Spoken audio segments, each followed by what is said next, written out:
Thanks for staying with us. I'm Bill O'Reilly, and in the personal story segment tonight, a question: can alcoholics drink moderately after rehab? Alcoholics Anonymous and many other rehab programs say definitely not. But an outfit called Moderation Management says yes. However, the founder of Moderation Management, a woman named Audrey Kishline, was found guilty of killing a 12-year-old girl and her father while driving drunk last March, casting a pall on the organization. With us now is Dr. Stanton, who is a former board member of Moderation Management.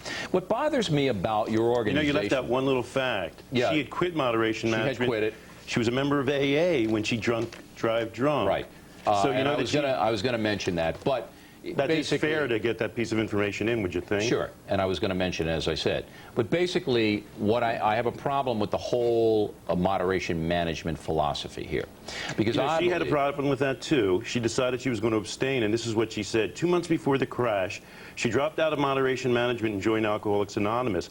But it wasn't long before she was consuming so much wine a night she would drink herself to sleep. She was trying to abstain. You know, alcoholics are not out there because they are unable to drink moderately. It's because they have to drink excessively. They're seeking to drink excessively. All right, they have to drink excessively. That's what you said. They have to. They're compelled to. I don't believe that. I don't believe it. I never have. I don't believe it either. Shouldn't they be able to moderate? Well, no. Here's the way I see it. Here's the problem with it. Let me define a problem, and you can answer that first of all.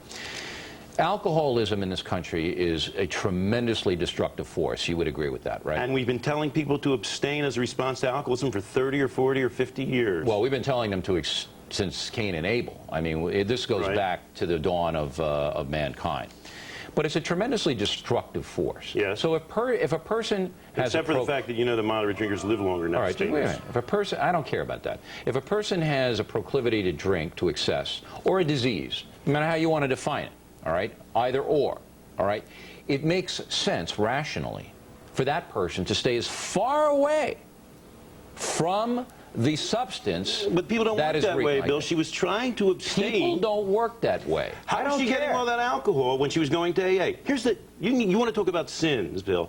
A sin, and you've said this, is not going home and getting drunk on your own. A sin is getting out on the highway and driving drunk and killing 2 people. You bet. She was in therapy, and she couldn't tell them she was going home and getting drunk every night. They couldn't hear that. You know why, Bill? They're so preoccupied with abstaining that she couldn't even say to them, I'm not blaming anybody. I'm saying... You're blaming AA. Sure you are. You're blaming AA, saying you wanted to blame Moderation Management. I'm blaming her. I'm blaming her. I'm looking at this woman right here, and I'm saying, you killed the 2 people, you're going up. This is a program that wants to do something positive. You know what could have been done about her? She could have come to somebody and said, you know, I've been drinking regularly, getting drunk at night, but I don't want to hurt myself or anybody else. Can you help me? Right. I'm going to give you my car keys, and I don't want to drive while I'm getting drunk. You know, people get over drunkenness. They don't get over death, and they don't get over killing other people. You're saying it's better to manage the problem by giving people a little bit of alcohol. I'm saying this. I'm not giving people anything. They drink on their own. They were telling her to abstain. Yeah. Were they managing her problem by telling her to abstain? She's going home, getting drunk secretly, because there's no... You can't go to an AA meeting and say, you know, I'm drinking a lot at night. They say, like you. They say, quit drinking.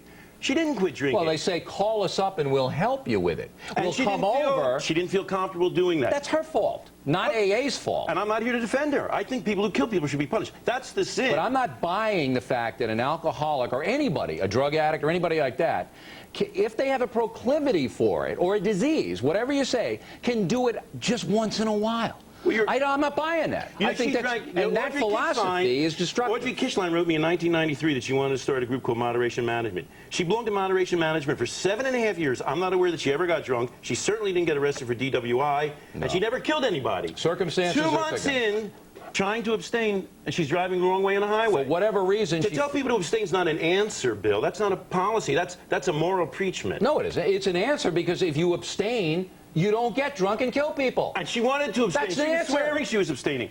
And in the meantime, if you're driving down the other side of the road, does it reassure you that she's going to AA and they're telling her to abstain? I'm not... Listen, I am not saying that Miss Kishline, all right, was a person who couldn't do this or couldn't do this. I don't know the woman.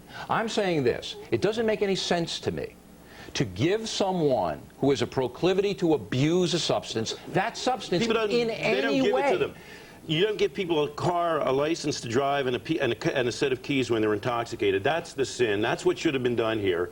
We actually have a word for that. It's called harm reduction.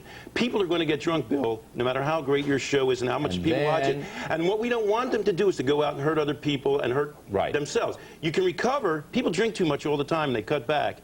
You don't recover from death, and she's never going to recover from. But I'll go on record as saying I think more alcoholics are cured the AA way with discipline and, this is good evidence? And support. And this is not. But more are. Well, let's have a show. You should have invited an AA guy on and said, well, this is a bad mark against you, but I still believe in you. All right, we'll let the audience decide. But abstention seems to me, if you dabble, you're going to fall back, I believe. That's what the Bible says, Bill. You're preaching. You're not coming up with therapy. All right. Up next.